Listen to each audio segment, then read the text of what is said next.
Hi, good afternoon, everyone. See you again, but this time online. Many of us were together in Boracay in February, and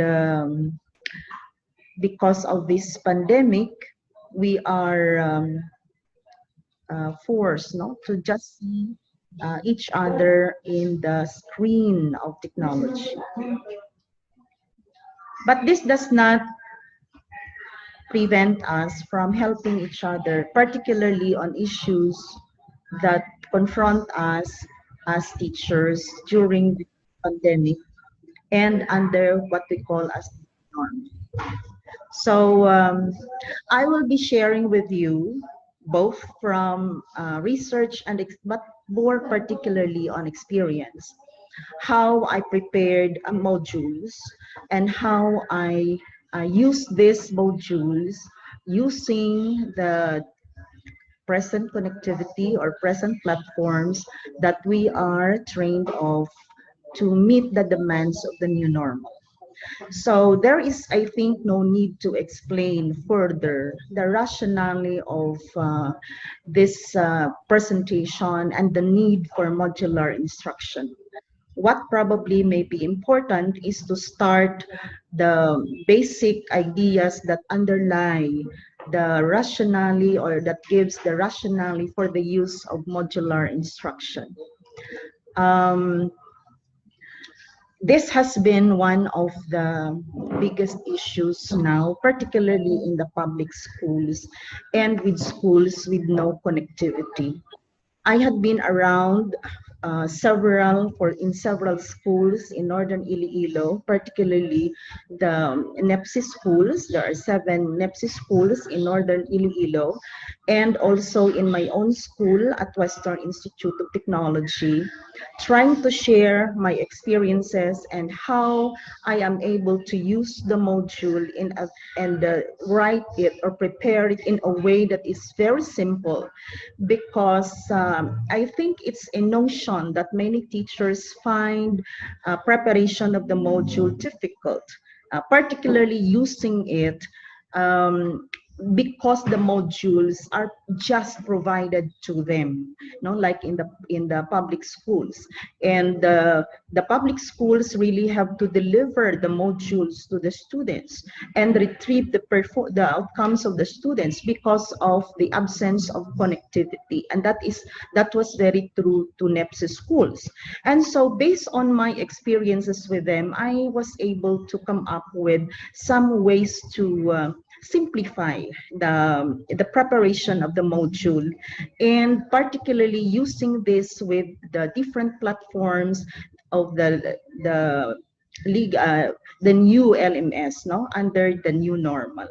So let me share with you these ideas using uh, a PowerPoint presentation, which by which you can go with me in the presentation. So the presentation is entitled Module Writing for Instruction in the New Normal, a Simplified Approach. And let me begin with some understanding of terms, that have become popular in today's modality of instruction. Of course, the first is the use of what we call as flexible learning. Flexible learning. Um, it's nothing more as the delivery of instruction to students who are not at home. That's the rationale actually of the use of flexible learning. Flexible, as the term implies, we can use different learning modalities that would suit the need of our students other than the face-to-face. Although when I first delivered this lecture in one school, I was considering the idea still of using the face-to-face. But now it's a no-no. No? So flexible learning would refer as of now to the use of the different distance learning modes, either with the use of an offline mode with the modular distance learning or the MDL, or the use of online distance learning or ODL. And of course, for public school, they are now maximizing the use of the TV and radio-based instruction. So the one that I will present to you is preparing a module that would be used both for modular learning instruction, distance learning instruction by modules, and using this module using our different platforms, no? So the online distance learning. So in effect, this will be our what Graham calls the integration of the modular and online instruction. And I would like to emphasize that the use of these different modalities would be the choice of the school as a matter of policy. So the schools had been, including my school, had been preparing our teachers for the different modes of delivery, the use of the Google Classroom, the use of the Google Meet, the use of the Zoom. But of course, even if you have these online platforms, you still need a learning material to be delivered to the students either physically or with the hard copies of your modules or your modules uploaded in these platforms. So what is modular instruction? Simply, it is a self-instruction mode of teaching.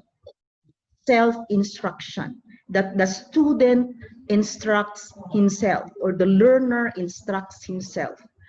It is the role of the teacher here is only to provide instructional materials and instructional activities for that learner to use as he or she independently achieve the objectives of learning. So what is the rationale of the modular instruction? Education for all. No child is left behind. Katamaan ka, talagang highly philosophical. No? It's a state mandate that the state has the duty to provide education for all, that no child is left behind.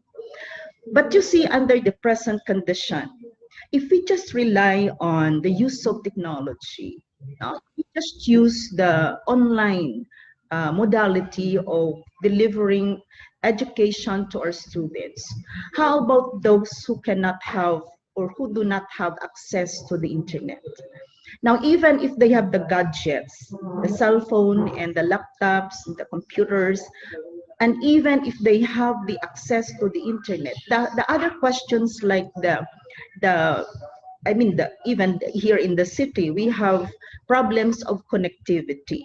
And so if we only rely on technology to deliver instruction to our students who are not in school, but who are in their homes because they are constrained by these policies under the pandemic scenario or the COVID scenario, those who do not have this access to the internet obviously will be left behind. Unfortunately, they will be left behind. So the government is so highly, shall we say, visionary, and I would say ambitious in a sense that seemingly there are still problems now, as reported in the news, and we have seen this in the news, how teachers complain that they are not yet ready to reach to their students. Teachers who would bring the modules by themselves to the far-flung barangays. And so the policy or the shall we say, the information and the decision from our DepEd to move the opening of the classroom to September was received joyfully by those in the public sector, probably particularly in DepEd. But for schools with connectivity, particularly private schools, to which I am also connected, and in my own personal experience, actually, I have no problem in connectivity. So we have started our classes, on Monday, on a tryout for 2 days on the use of technology. And today we actually have the formal opening of our classes. And so long before today, our teachers have been prepared. They have written the modules, they have prepared the instructional materials, and we were trained on the use of the new LMS. And so we are ready. But how about those who are not? And even in my experience, even on my own students may have the laptop, but they and the connectivity, but they would always email me or give me a feedback. Mom, the internet is so slow. Mom, we have this brownout. No, so all these are considerations in the preparation of your modules and in the integration of this modular instruction with online instruction. And so what is instructional module? An instructional module is a self-contained, self-sufficient unit of instruction for the learner to achieve a set of objectives. There are two important ideas here. It is self-contained, self-sufficient, okay, which I will have to explain briefly when we go to the characteristics of a module. The unit of instruction is called capsule. Okay, so the term is capsule. So what are then the characteristics of a learning module? As mentioned, independent is the first characteristic. What does this mean?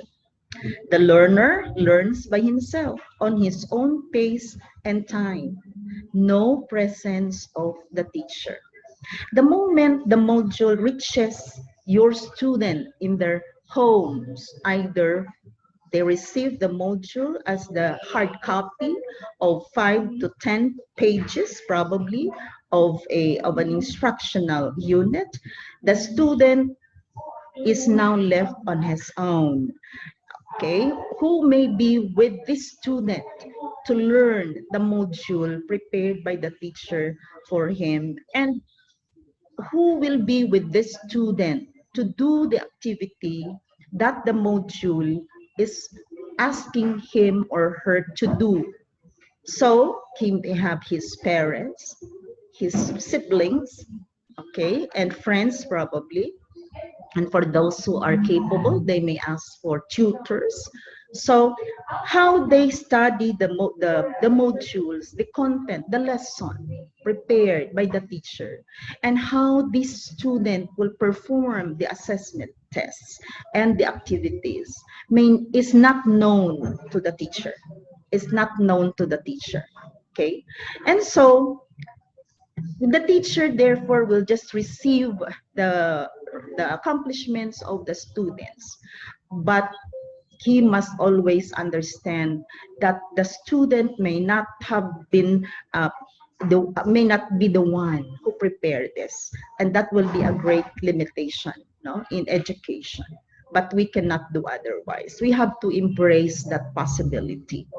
So what I would like to probably suggest is that the teacher must make herself also available anytime for inquiries if needed and if possible.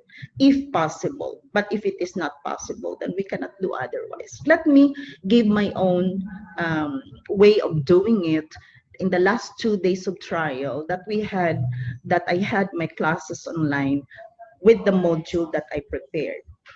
Okay, so we use the Google Classroom. Okay, that will be our classroom. We meet in the classroom the way we also would have met in the classroom in a face-to-face situation. And so all the students are there now in the classroom. When they enter the classroom, they have to comment that they are present. Okay, and so I even make an announcement that they have to enter the classroom and comment in the box, the comment box, present, not later than 15 minutes after our class schedule should have started. Otherwise, they will be marked absent. And if they're in that very classroom, I posted the module. Okay, so I posted the module, all the instructions, all the reading materials, all the links that I asked them. So I attached them, because if you open the classroom, you have there you share information with your students, and then you have to click their add files. And so I will add files from my files, no, the computer, where I save all my instructional materials. And so the students read the module, go to the links that are provided in the module, which they have either to go to for research or video to view. And so they are also instructed that if the activity is asked of them, then they have to go to the Google Classroom classwork page. And so the questions are there. They have to answer it there and submit. Now, in the process that they are doing this, there are some questions, but unfortunately, they seldom ask questions, because I see to it that the module is clear, because that is supposed to be the rule, no?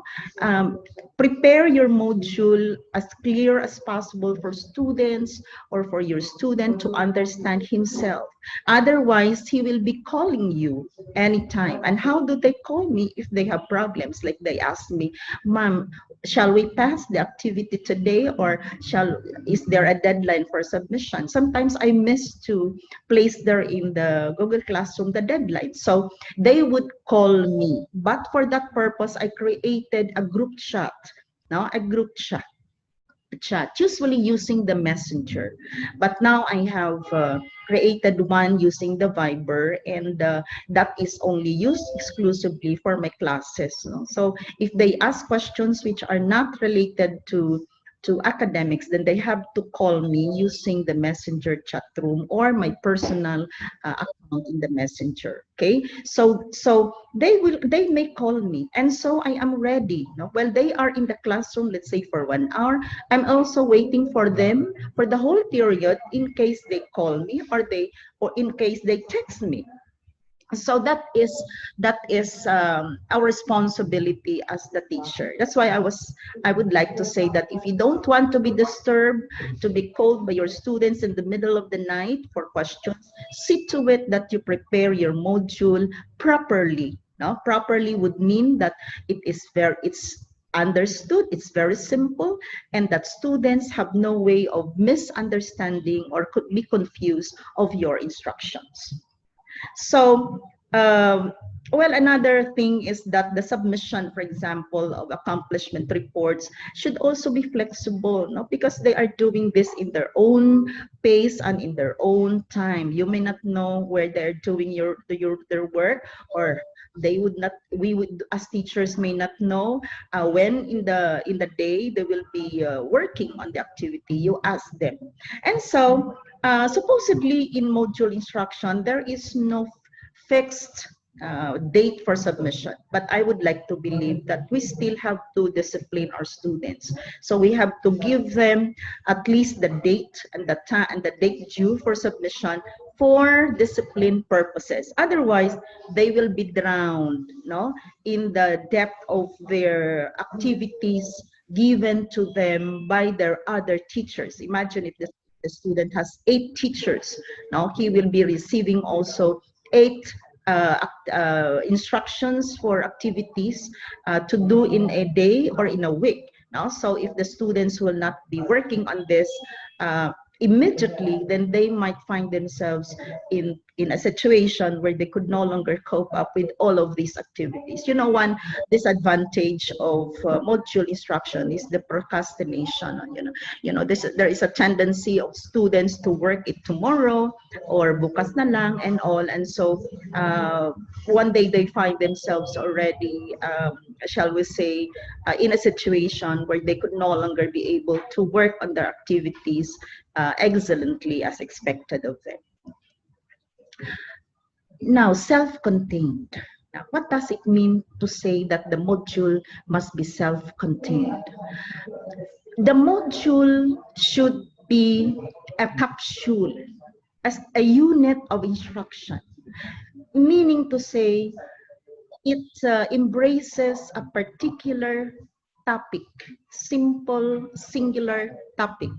So for that unit of instruction, the objectives, the learning outcomes, the learning content, the assessment, and your activities must be planned in such a way that they all contribute to the attainment of your learning objectives in that capsule. You see, I always compare this with a face-to-face instruction. Now, in a face-to-face instruction, we can many times we are tempted to tell stories and even do some disciplinary, shall we say, activities, no, in the middle of the lesson. And so even if we have planned for the day, just like the module, you plan for your module. In a face-to-face instruction, we also have the daily lesson plan, so we plan for the day. But in most cases, we cannot be able to finish, no, the lesson, and we cannot be able to achieve our objectives because there are still other things that we do inside the class. No, if the students are noisy, then we go to advising them, or in our term, we give sermons. No, so we give sermons, we call their attention, etc. And without our knowing it, 1 hour class is already over, and we have not finished our plan for that day. In the modular instruction, however, that could no longer happen because we are not there. We may not know if they are reading, so we cannot scold them to read their module. No? So the module should be contained strictly, no, for every unit of instruction. If there is another topic, then that would mean another module. No? It is different from the topic contained or the lesson contained in that one particular module. So you prepare the second module. So self-instruction, well, it's very clear. No, the learner will do it himself.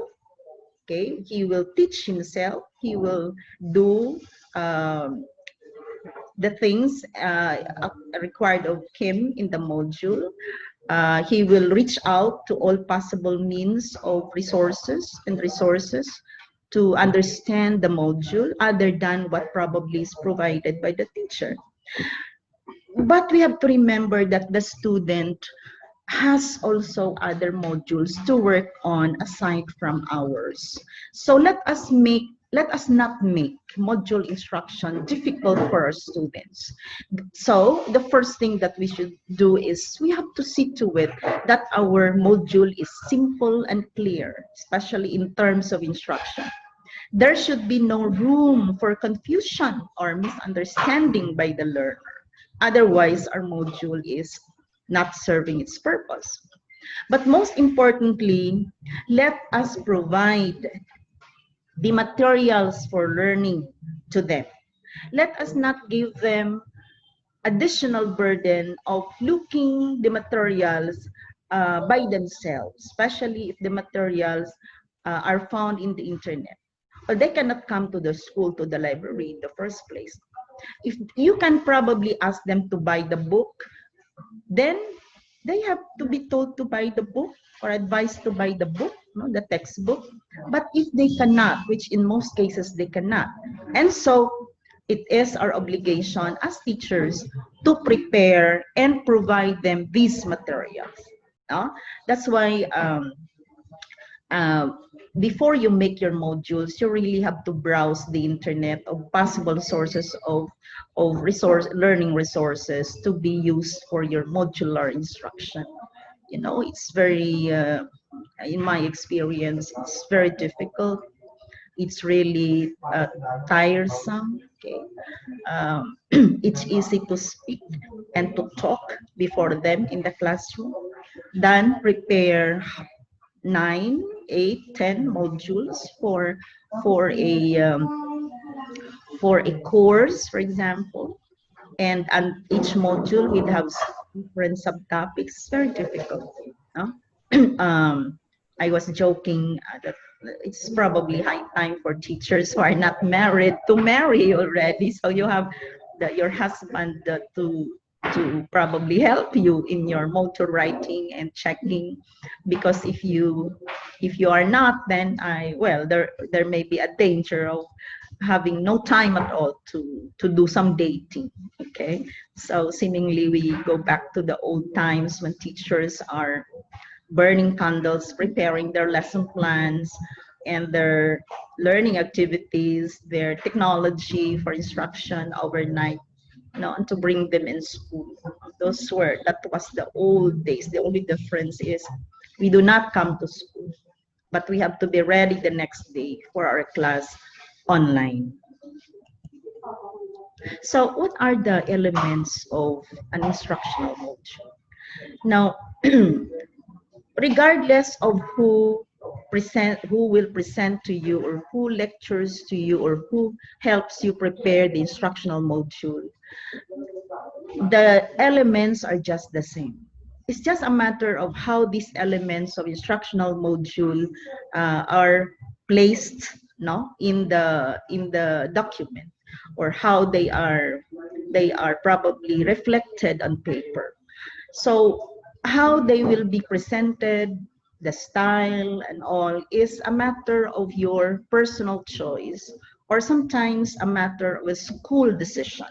Because you see, schools also sometimes would like their modules to be shall we say, standardized. So they add some elements that would be in the module, like whatever that may be, to really give the idea that this is the top this school, for example. Like DepEd modules could probably be looking different if you see it and compare it with other modules. But regardless of these probably particular differences, the elements are just the same. So I will just present to you these elements, and particularly the sequence.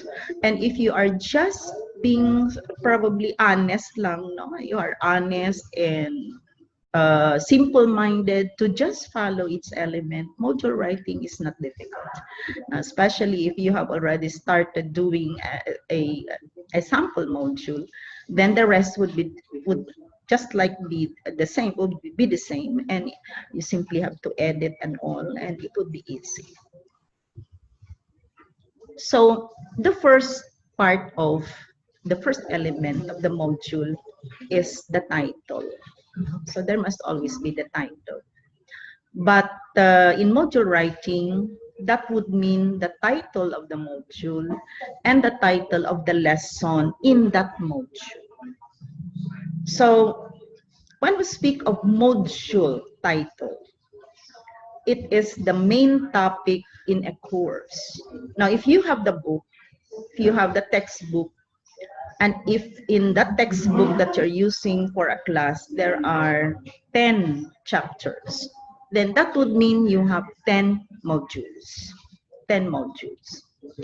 That's how the course is divided into major topics. And probably in that particular course, the coverage of the book would mean the coverage of the course that the student must be trained on, or must be able to develop in terms of competencies in order to be considered to have been educated, or to have learned in the course, which would prepare them for, let's say, the board exam, if there is a board exam for the course. These are also the main topics that are found in our course syllabi. So if there are 10 of these, then meaning you have 10 modules. You have to prepare 10 modules. However, each of these main topics may have subtopics. And many times in many courses, the chapter is divided into subtopics. In module, that would be lesson title. A lesson title. So you have module 1 title, module under that is lesson 1 and the title. So if there are 3 lessons or subtopics in that module or in that main topic, then you will therefore prepare 3 lesson modules for that module 1. So you say module 1, lesson 1, lesson 2, lesson 3. So may I give you or share with you an example from my own class. So I teach fundamentals of political science for poli-sci majors in our school, the Western Institute of Technology. And so the first chapter in that lesson, whether you use a particular text or well any text in political science, would always begin with the study of political science. So that would be my module 1. But I divide that module into 3 lessons. The first lesson, which is lesson 1, would be the meaning and divisions of political science. And lesson 2 would be the values of the study of political science. Lesson 3 would be the methods in political science study. So I have 3 modules, lesson modules, on the main topic, the study of political science. Now, in actual face-to-face instruction, this could probably be for, let's say, 3 hours. 3 hours meaning 1 week.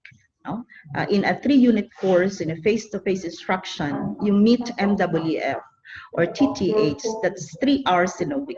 And so, you also prepare the same modules for these topics, and depending on the need of the students, depending on, say, the possibility of connectivity or absence of connectivity, you can have lesson 1 first uploaded in the classroom, and then once lesson 1 module is accomplished, then you give them the lesson 2 and then the lesson 3 for a week. So let's say Monday's lesson 1, Wednesday's lesson 2, Friday is lesson 3. But again, you have to be flexible because the students may not probably be able to comply everything that you ask them to do in 1 week for 3 topics. And for those areas where there is no connectivity, where you really have to deliver the modules to them, then probably you can deliver all these 3 modules, lesson 1, lesson 2, lesson 3, for a week. Okay, and then probably the instruction would be, if these are delivered on a Monday, then you have to retrieve the accomplishments on a Saturday. Again, we have to be flexible depending on the need of the students in different localities. We have to be flexible in giving them the time frame for submission. So after the title, you have the instruction or the introduction. So what is this? This is a brief description as to what the module is all about, including its subtopics and significance or importance to the students. You know, module instruction is just like preparing for a classroom instruction, and the only difference probably is what you could have said in the classroom is now put on paper for the students to study by himself. So in the classroom, we also have introduction. When we enter the class, we also have a brief introduction, like good morning class, our lesson for today is about this, we'll study about this, the subtopics are this. Well, exactly the same. And so, like, let's say the module 1 is on the study of political science, on lesson 1, meaning and divisions of political science. This is how I put it in my first module, in the introduction after the title. This lesson is about the meaning and nature of the study of political science as a discipline. It shall include a discussion of its areas of study. As a political science major, it is important that you understand the science of state and politics. At the start of the study, you should know that political science is a discipline, is both a science and an art. Okay, so in the beginning, the learner, alone by himself, is already given the idea what the lesson shall be all about. Okay, and so after that, you give him the instruction. It's a continuous flow of writing. After you have written the introduction, then it should be followed by a brief introduction or brief instruction, to the learner, that is telling the learner what he needs and what he should do in order to learn the lesson by himself. Now, I would like to emphasize in module instruction or in module writing, you have to be, this must be expressed in the second person. No? In other words, it's personalized. Remember, the student is receiving your module by himself without the presence of the classmates. Now, he may be alone in the class, in his or her room. And so you are talking, you are actually communicating to that particular learner through the module. In other words, the umbilical cord, probably, no, the umbilical cord that connects the student with the teacher is the module. So in that module, you have to talk to her, you have to talk to him. Of course, you do not use the name because you will be sending the same to all 10 or 11 that you have in the class. No? So each of these 10 or 11, that is the only size of my class. That's why I find it really very easy to use this in my class. The biggest number is 10, 11. I have a class of 1 student or 2 only. So you have to talk to them in paper, by using the second person, you. Okay, example. I have already given the introduction to the course. Now this is my instruction to the student. By now, I hope you have secured a copy of a book on fundamentals of political science. Any book by any author will do. Open the first chapter on the meaning and nature of political science. Read the whole chapter, take down notes, and be prepared to answer the short quiz to check your understanding. A video link is also provided to you. Open the link and view the video on why study political science. You shall be asked to do an activity as a reaction to the video. Good luck. Okay, so that's how I instruct the student to prepare himself for the next part of the module, which will be the learning objectives. In teaching, we all know education teach as long as we have been prepared for teaching as education students, we know that we always begin our instruction with our objectives. So what are these learning objectives? These are what we want our students to learn. Now, it's a teacher aim or purpose in teaching the student that particular lesson. And of course, we know that it must be smart, not globe, smart. So S, specific, M, measurable, A, attainable, R, result-oriented, and T, time-bounded. So as much as possible, we have to observe this. These are also observed in making lesson plans. Module writing is more, shall we say, more detailed, than the detailed lesson plan. And it must be in 3 levels of learning.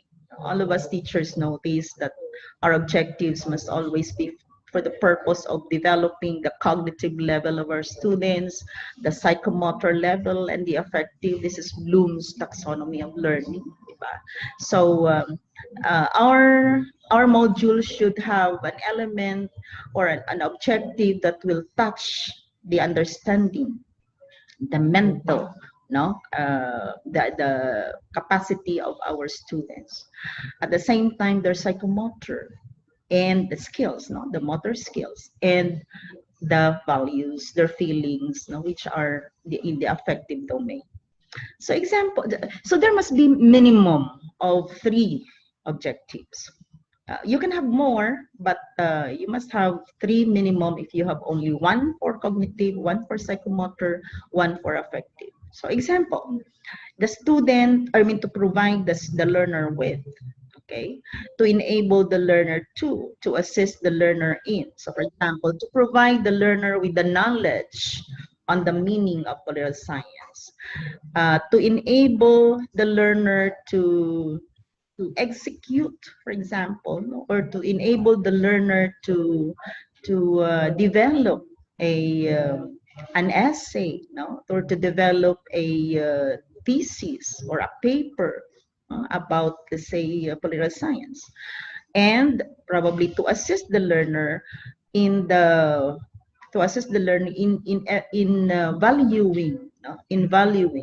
the learner in reflective or in reflection on the value of the study of political science. So whatever you want your students to achieve in that module. Then, because we are on OBE framework, this learning objectives must be in tune with your learning outcomes or your intended learning outputs. So what are these intended learning outputs? The ILO. These are what the learner will do or can do after learning from your module. These learning outcomes, however, must jive with the learning objectives. Jive. So whatever you want your students to perform or to do must always be in accordance with what you want them to learn. The learning outcomes would be the manifestations or the performance that would show that your students have learned from you as you intended them to learn. So example, you have the learning objective to provide the learner with the knowledge of the meaning and areas of political science. Now, there may be a lot of ways by which you can ask the students to do as an indicator that they have learned the knowledge, that they have gained the knowledge of the meaning. And so in my case, for example, I would say the learner should have defined political science in his own words. Now, take note in the formulation of learning outcomes, you have to use the phrase the learner should have. Let's say after this module or at the end of this module, the learner should have, and followed by the past participle form of verb. Okay, because this is assumed to be done or to be performed by the student after he learned from you. Okay, to enable the learner to reflect on the reasons for majoring in political science. Okay, so my outcome would be the learner should have shared his reasons for majoring in political science. To assist the learner in the application of the knowledge learned. And I would like the student for this purpose to have uploaded a video, to have prepared a video and to upload the same.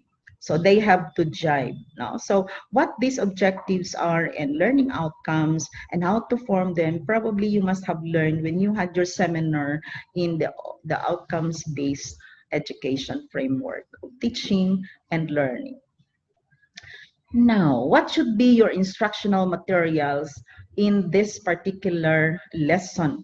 Just like in lesson plan, you have your instructional materials, and these are the things that the teacher would be preparing overnight in the face-to-face instruction, and probably for those in the farm and in the barangays before, these are the things that the teacher will have to bring with him to the school. No? All the instructional materials, all the technology that he prepared, either projected or non-projected, the night before or a week before for the day's lesson. Now, the same thing. In module preparation, you must use also instructional materials or combination of these instructional materials. So, you know, module writing is not really easy if you have already you already have kept in your files or in your library books that you had been using in the face-to-face instruction. Unfortunately, in our case, for example, in my case, for example, we are not allowed to enter the school before. So especially that I'm now 63, so I really am confined in the home. And so a lot of my materials are in school. But there is the internet. No? The online resource materials or the online educational resource or OER, the internet is very rich for all these materials. Of course, the most that you can use is your ready textbook, the one that you had been using for the course. Then there are some of us who had prepared handbooks, laboratory manuals, and the most popular probably, especially for teachers who prepare the learning handouts for students because the students cannot be able to buy the book. So there are really cases where we cannot really require students to buy the book, but we have to prepare handouts for them. When actually these are lifted out probably, or summarized version of the chapters of a book that we provide to our students. The same thing, instead of giving this to students in the classroom or having this photocopied by the students, then now we have to attach. We have to attach these handouts and probably make some revisions to make these handouts more interactive to the students rather than the usual bullet things that we use in handouts, because we will also explain them in the classroom. Now you no longer are there to explain these handouts to them, so you have to fill in. Now you have to fill in the some explanations, and you have to refine them or to revise them or to reformat them in order that by themselves the student can understand without you lecturing or explaining to them. So there are a lot, no? Reading materials. You can probably download materials in the internet, no? Which either you can copy paste or you can present as a link. But remember, when you use these reading materials from the online educational resources, you have to be careful of your sources. And you also have to give due credit, no, by putting the link or the person who, I mean, the author of the material, to be fair and to be in consonance with the law on intellectual property rights. Okay. Now, can we use real objects? Yes, why not? No? You can probably direct your students to gather different leaves in the garden of their mother, or probably go to the river and look for the sizes of stones, whatever that is. The thing is, do not require your students to gather real objects as materials for learning which are not available to them, or for which they are really not capable of collecting. No? So preferably this should be indigenous to the learning environment. Then followed by the overview of the lesson. The overview of the lesson is nothing more as the enumeration or the outline of the topics that are contained in the module. Now remember, the module is self-contained. And so whatever topics that are contained in the module should be the topics that you will present to the student in that part of the module, which is called presentation. And so before the presentation, the students must be given the idea, what topics will I learn in this module? So probably you can use the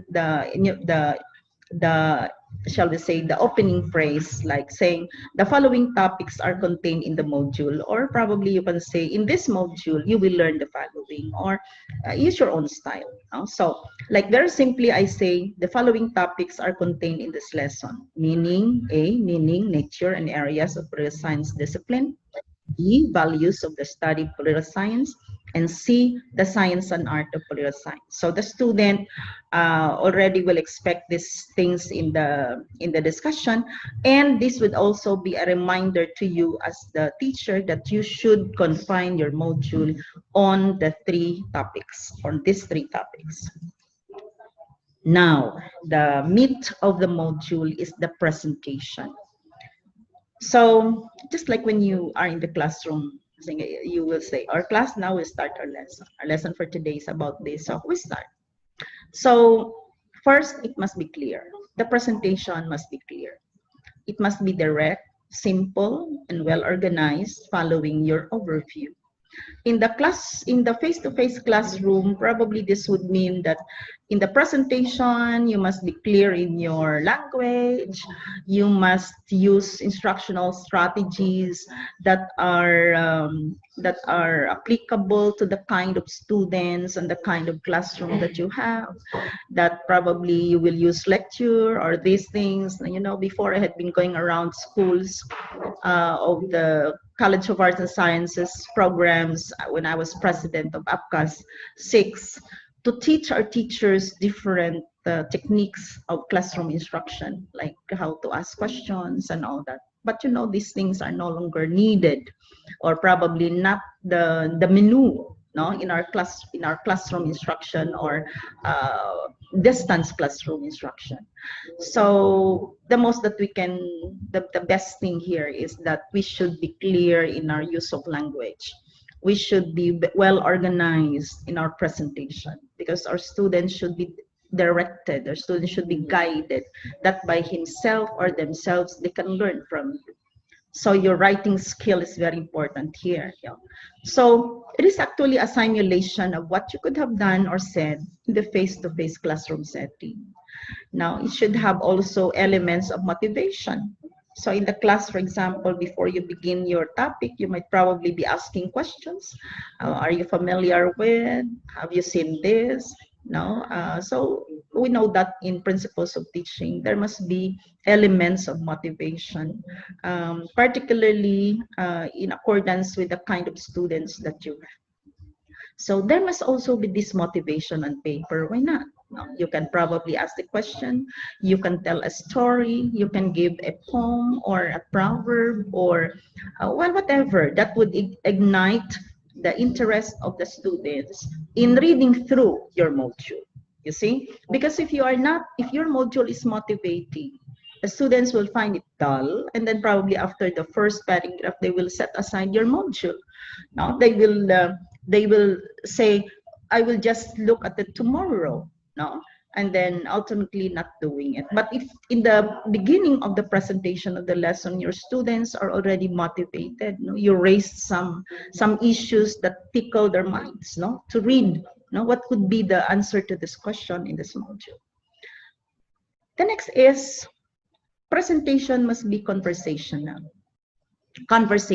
because you are talking to the learner individually, okay, but conversational but not interactive, because you may not have the student answer to your question. You may be asking the student on paper, are you ready?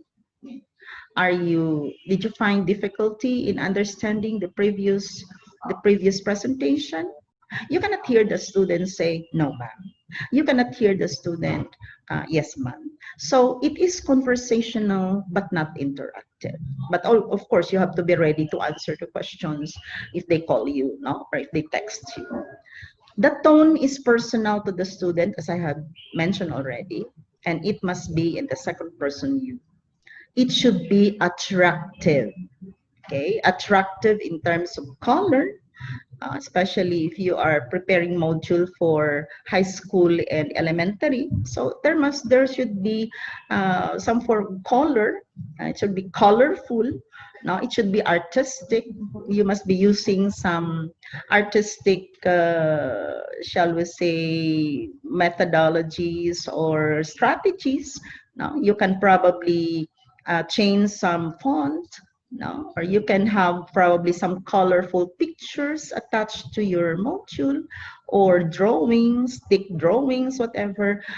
It must be attractive, artistic, colorful, but please not funny. Not funny. Okay. Smileys should be minimized.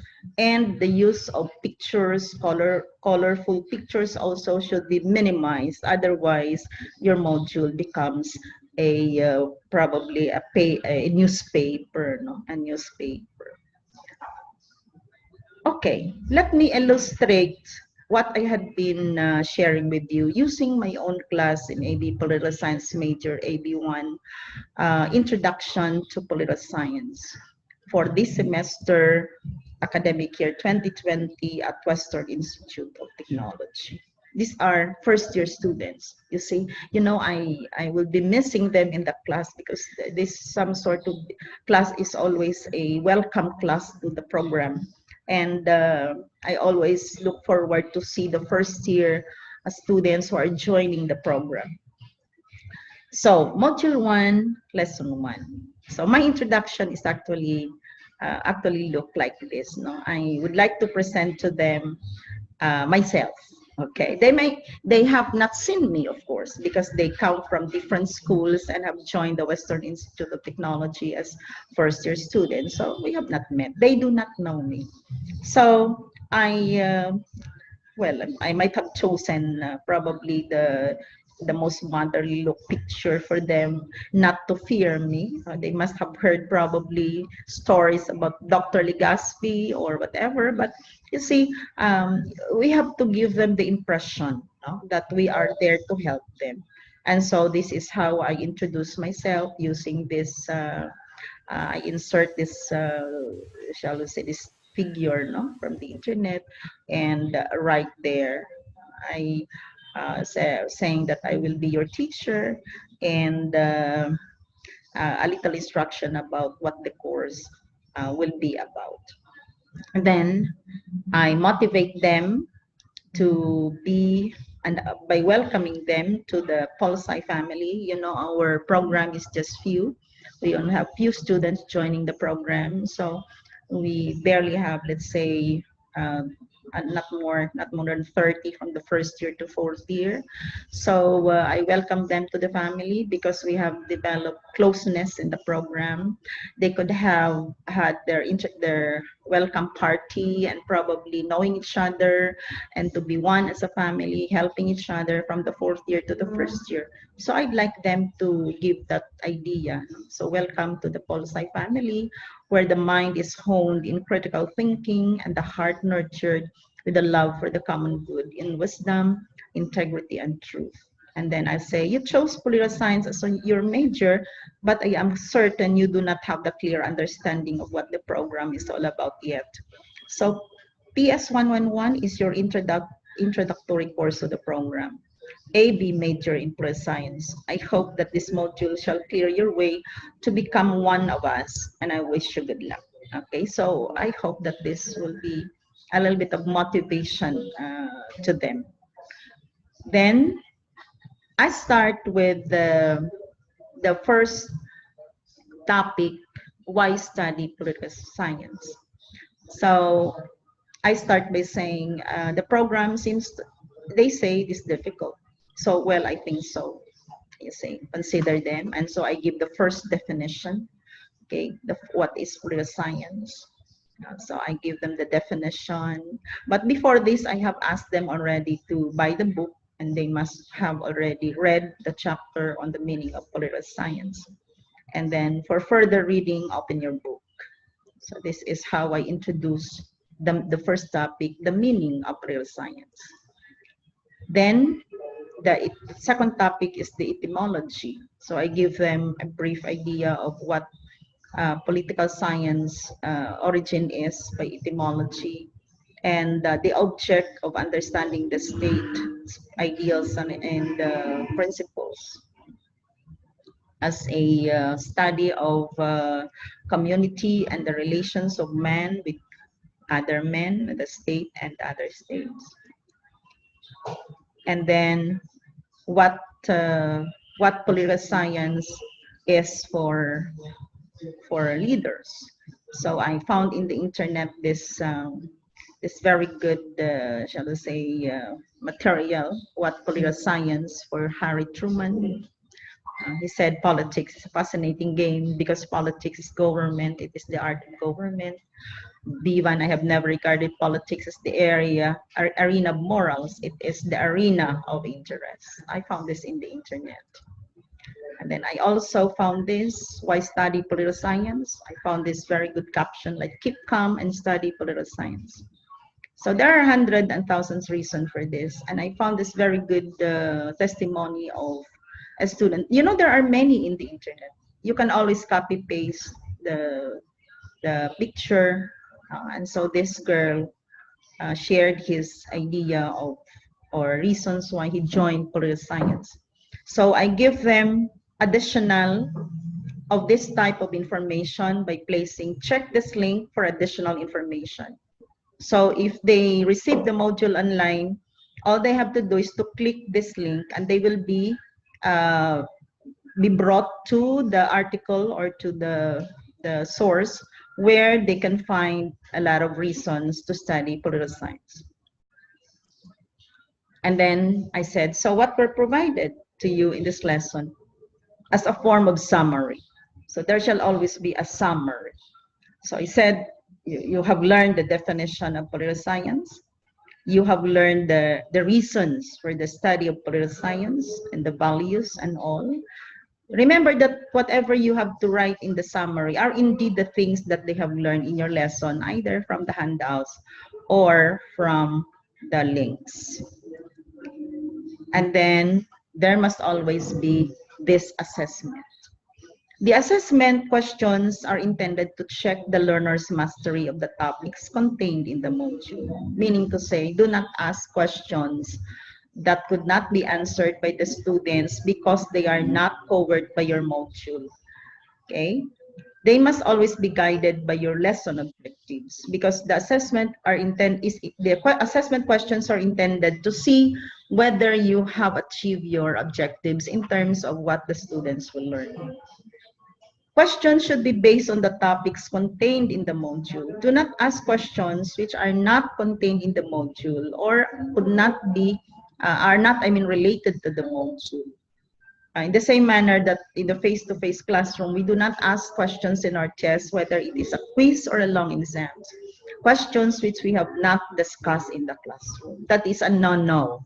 Now, in the principle of teaching, you cannot measure or you cannot assess the learning of students on something that they have not been provided or something that they have not learned. So for what are you asking these questions if these were not provided to your students?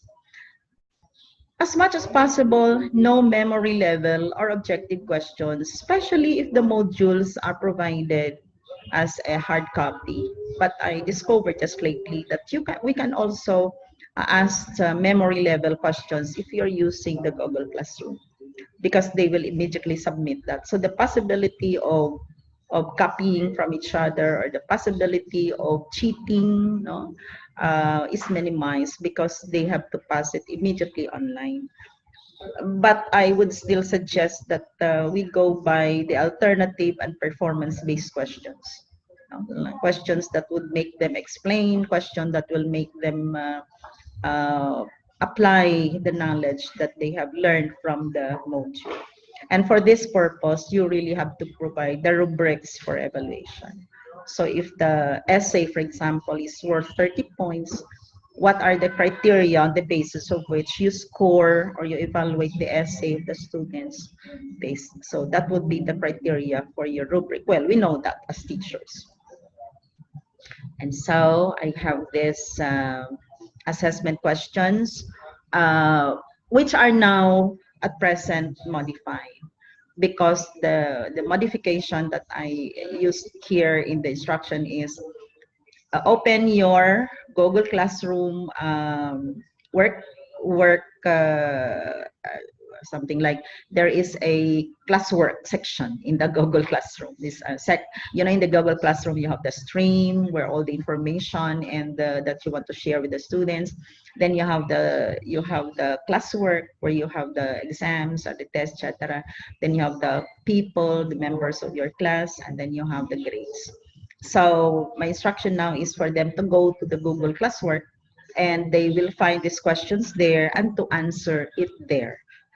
And then immediately turning in by clicking turn in. And then I have the activity provided to check the application of the knowledge gained from the lesson, and it must be the intended learning outcome. So in the intended learning outcome that I had, I asked them to upload a video. And for this, again, you have to provide rubrics for evaluation. So like upload a 3-minute video introducing yourself, your reasons for taking the program, and your expectations from the course. And at the end of your module, you will always have the list of all the learning references, both including books, magazines, and most probably your different internet links for that lesson.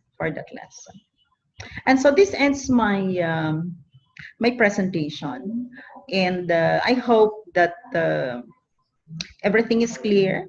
Okay, from the rest of the previous presentations that I have in different schools, I was happy to hear comments like, "Ma'am, we thought it's very difficult to prepare a module. It's not at all difficult, but it's tiresome. It's tiresome."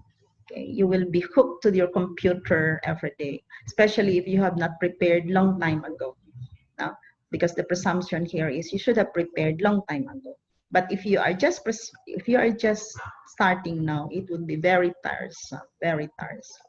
For me, I am helping teachers to prepare the module, but personally, I don't like this mode of instruction because I was saying it's better for me to talk in the class where my students see me and I can use all my skills in presenting my lesson than sit before the computer and just wait my students to communicate with me. Okay, so I think that will be all.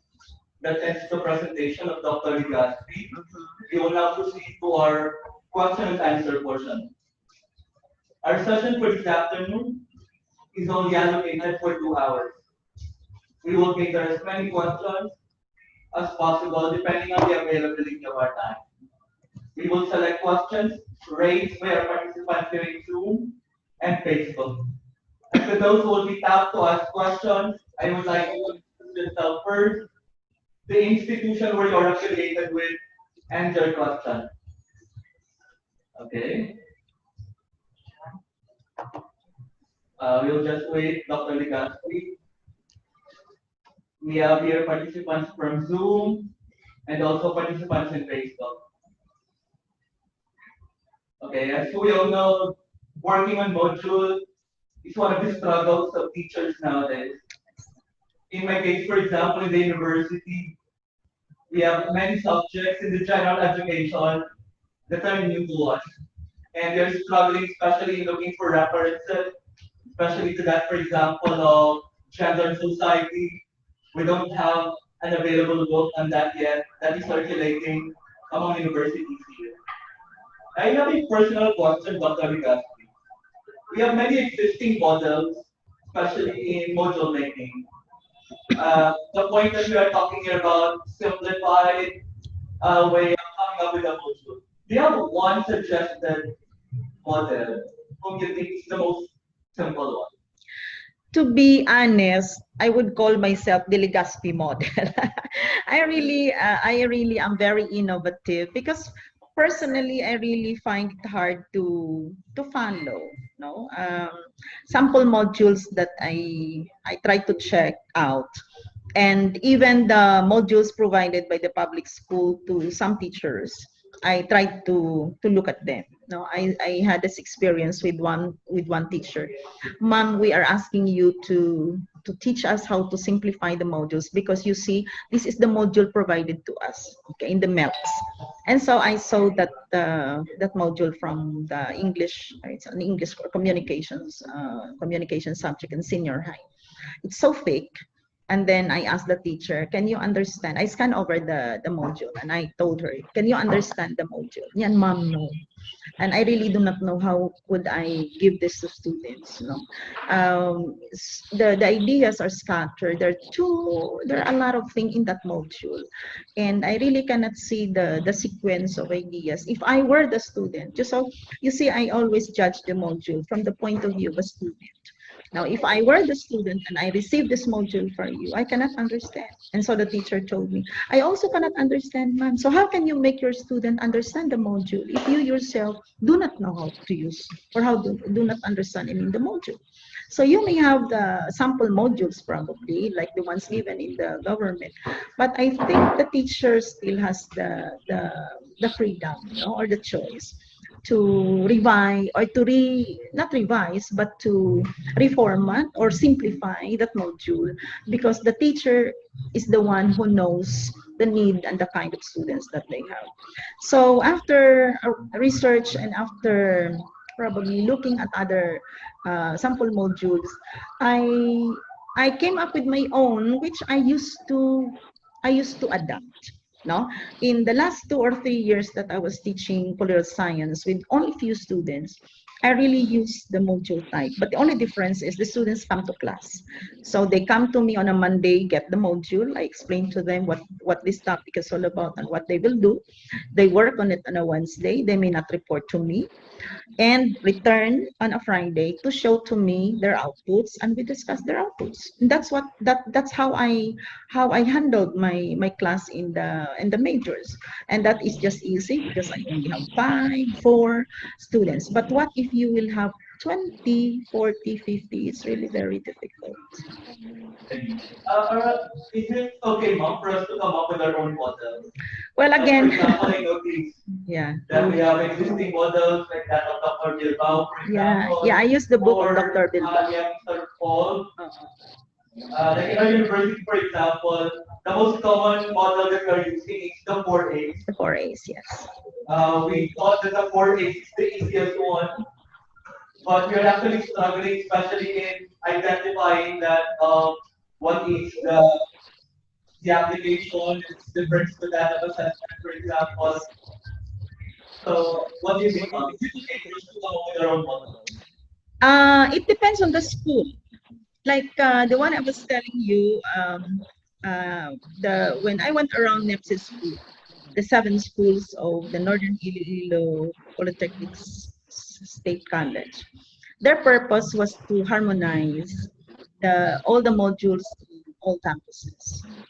Okay, so when I presented to them the training, when I conducted the training for them, the understanding was they will be preparing their modules in more or less the same format that I presented to them. And so I think the next step that they did was to call for teachers teaching the same subject across the seven campuses like in general education and come up with only one module. So it would still be the school's decision. In my school, well, we have not so far received instruction that we will use this, we will use that, or we will not use this, etc.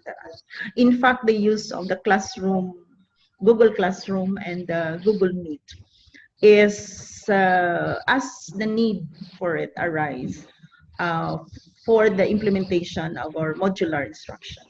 So the teachers are coming up with their modules, okay, following the simple sequence of elements, but they can add depending on the choice, depending on the need of the subjects.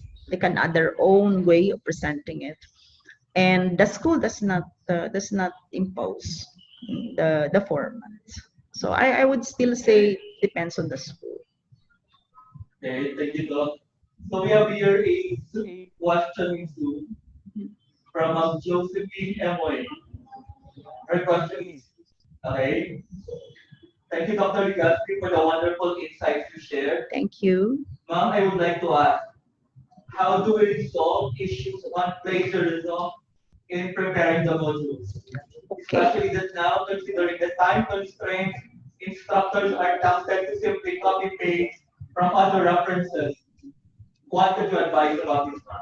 Thank you. Okay. Again, as I remember, our school also had this training on plagiarism, particularly in my own experience. Particularly, that would be referring to submission of outputs by our students.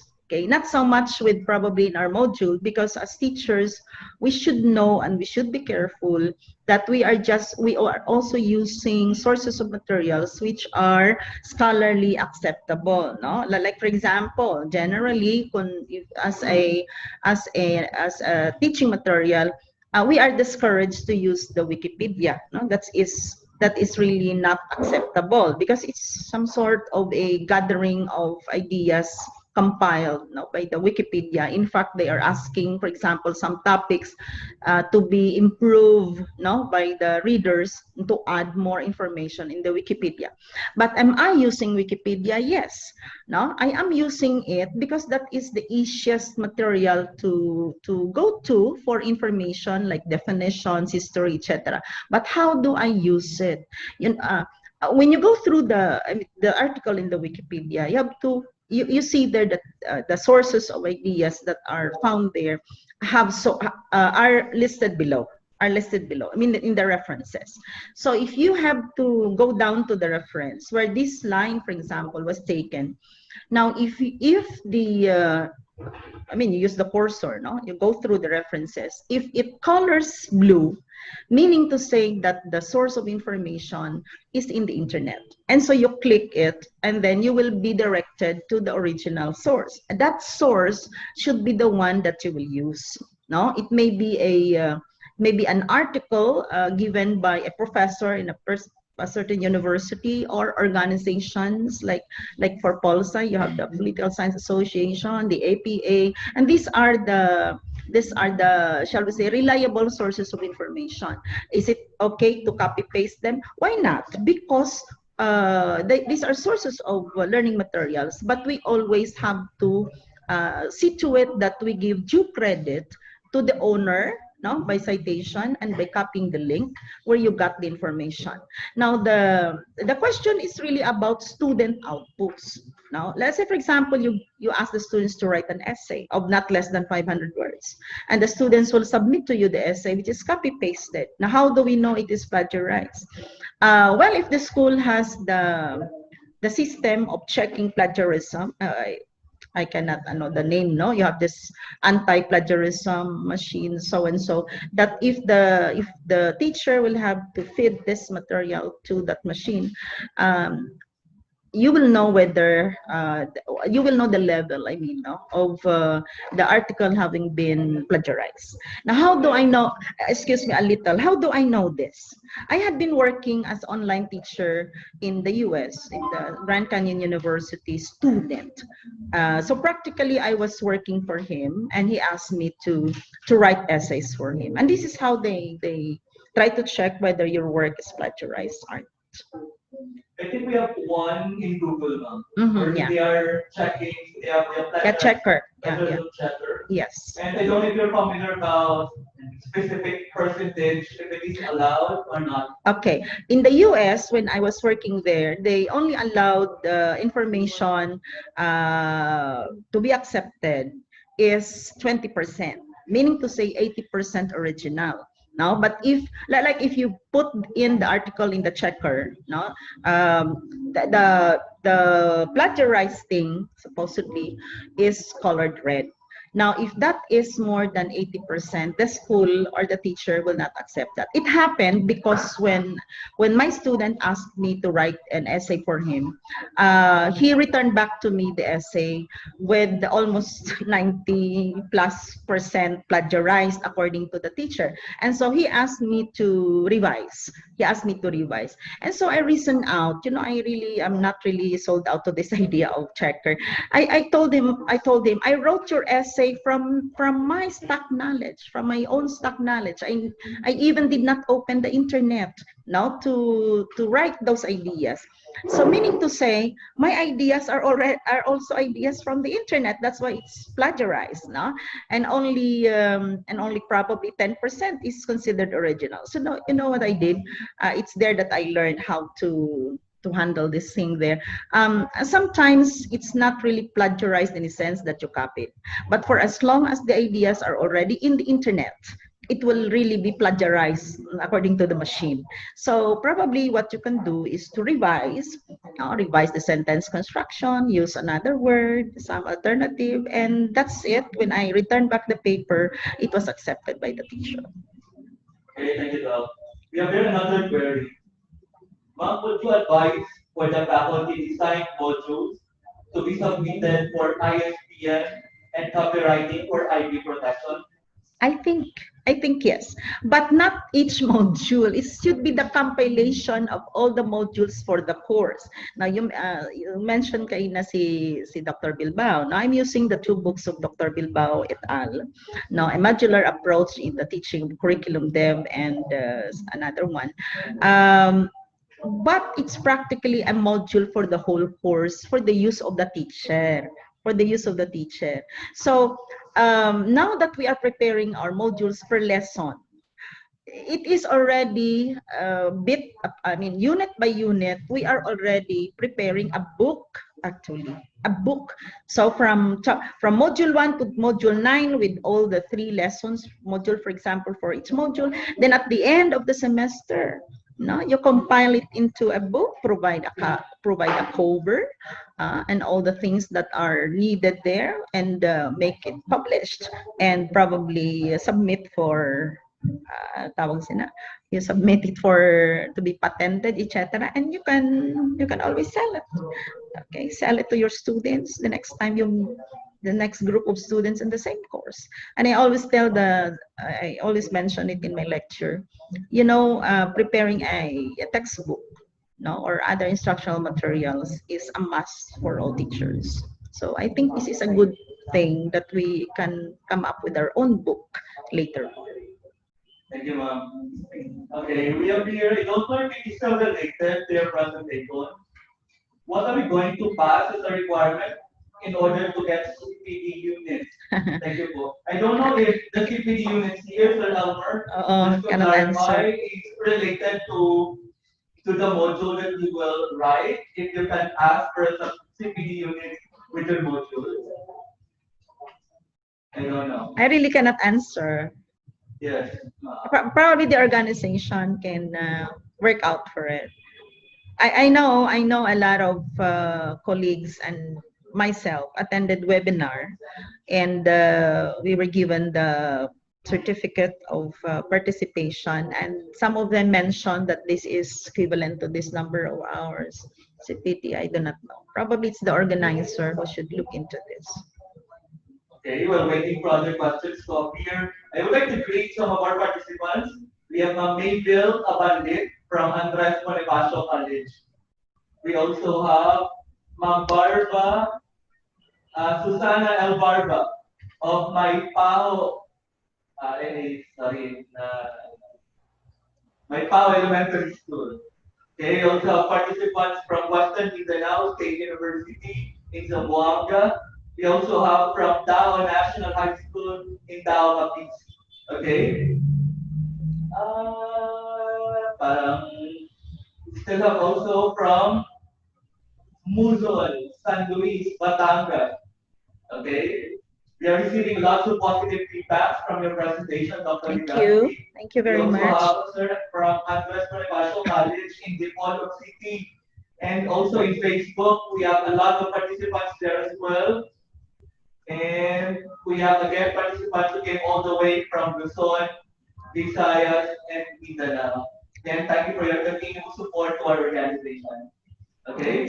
Dr. Liganti, can you give us final words of advice, especially to our teachers, to be motivated to come up with their own module?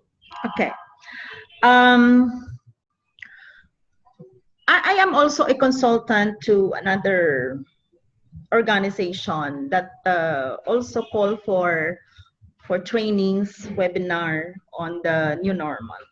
And they asked me, Ma'am, aside from asking my picture, Ma'am, can you give us one line caption that we will use under your name, something like that. And I gave this, I hope I gave it right. And I said, if we do not change and embrace the new normal, we may not be able to see how awesome we are. Now, what do I mean by this? Teachers like me who belong to the old school, I may be old, but I really am trying to be young and to reach down to my students every time I meet my class. For old teachers like us, and I think to all of us, we were trained for a normal face-to-face encounter with our students. We had been trained in all types of teaching strategies.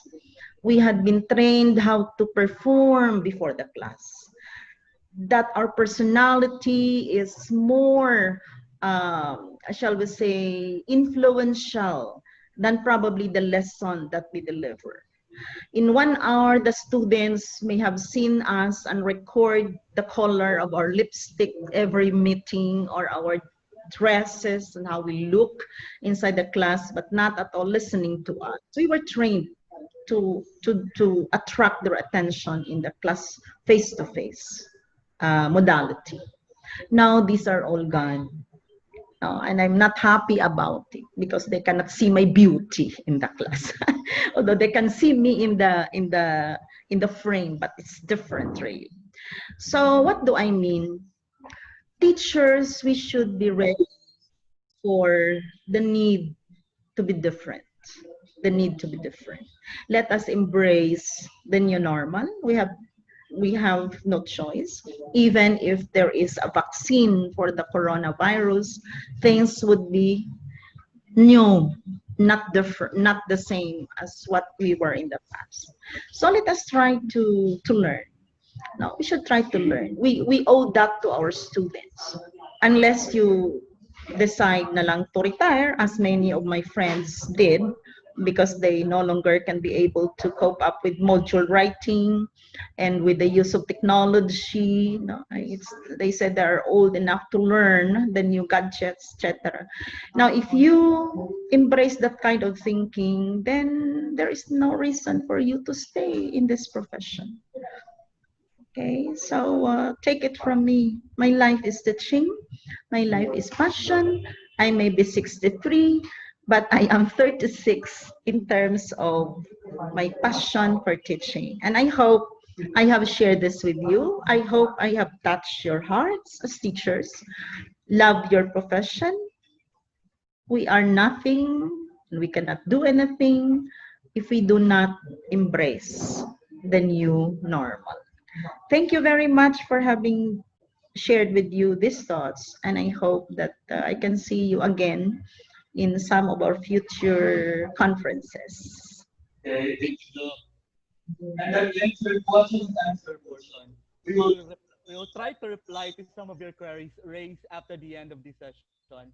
Again, And before we finally close our conference, let me read to you some announcements. we We have have to earn a certificate of participation. You to must sign sign up up the the evaluation evaluation or attendance form that are posted in Zoom in our Facebook page and and at our YouTube channel, InfoMe. the The certificate certificate of of participation participation and and the the PDF PDF copy of Dr. Ligaspi's presentation will will be be sent sent to to your your respective respective email email right right after after this this event. event Upon upon verification verification of of your your attendance. attendance. Paid Paid participants participants who who receive receive their their certificates certificates of of participation participation within within a a day, day, please please email email to to centuryeducators centuryeducators1920 at at gmail.com gmail.com or or centuryeducator21 gmail.com. centuryeducators21@gmail.com. To all To our participants who participants who applied applied for for membership, membership, the the amount amount of of 180 180 pesos pesos will be added for LBC delivery in case the applicant wishes to get the original documents. Membership for at least three organizations is free of LPT delivery charge. We will follow the mailing address stated in the registration form, or you can email us for your preferred mailing address. To those who fail to make it live, can still have the chance to get their certificate by watching the recorded video of the conference on YouTube and Facebook. Just sign up the evaluation or attendance form as a requirement. Before closing our session, I would like to grab this opportunity to thank my fellow members and officers of PICE I-21. Again, this webinar will not be possible without the organizers or coordinators. We have Mr. Ricky A. Quibito, Mr. Cyril de la Fuente, Mr. Isidro Villa, Mr. Adam Donald Jr., Mr. Raymond Castro, Mr. Charlie Sulan, Mr. Chito Dominguez, Mr. Jose G. Monticado, Mr. John Michael Sonsa, Mr. Jerry Obacon, and Mrs. Emmy Jan Itumila Palman. My colleagues also in Iloilo Science and Technology University and all the active members of our professional organizations, thank you for your continued support. Again, congratulations also to Dr. Nora Pulaligas for making this virtual conference a successful one. Most importantly, we would like to extend our heartfelt gratitude to all of you participants for making this event possible and successful. See you on the next gathering, sponsored by our organization. This September 4th, 2020 at 3 p.m., we will have Dr. Evelyn R. Ubo. She's the head of the Curriculum Development Office of De La Salle University, Las Marinas, on a topic, flexible edu planning in the new normal. We will be having the early bird promo. If you are to register down to August 22, you will avail of our webinar for only 100 pesos. Again, kindly check out our official social media page and channel for details. Before officially closing our webinar, I would like to request our participants to open your camera here in Zoom for our group photo.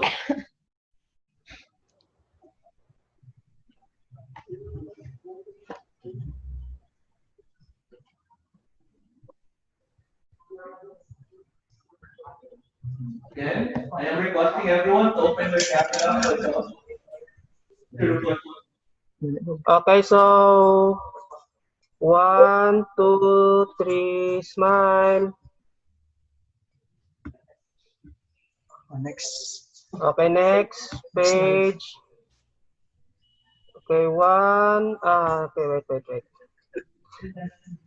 Okay, so next group is 1, 2, 3, smile.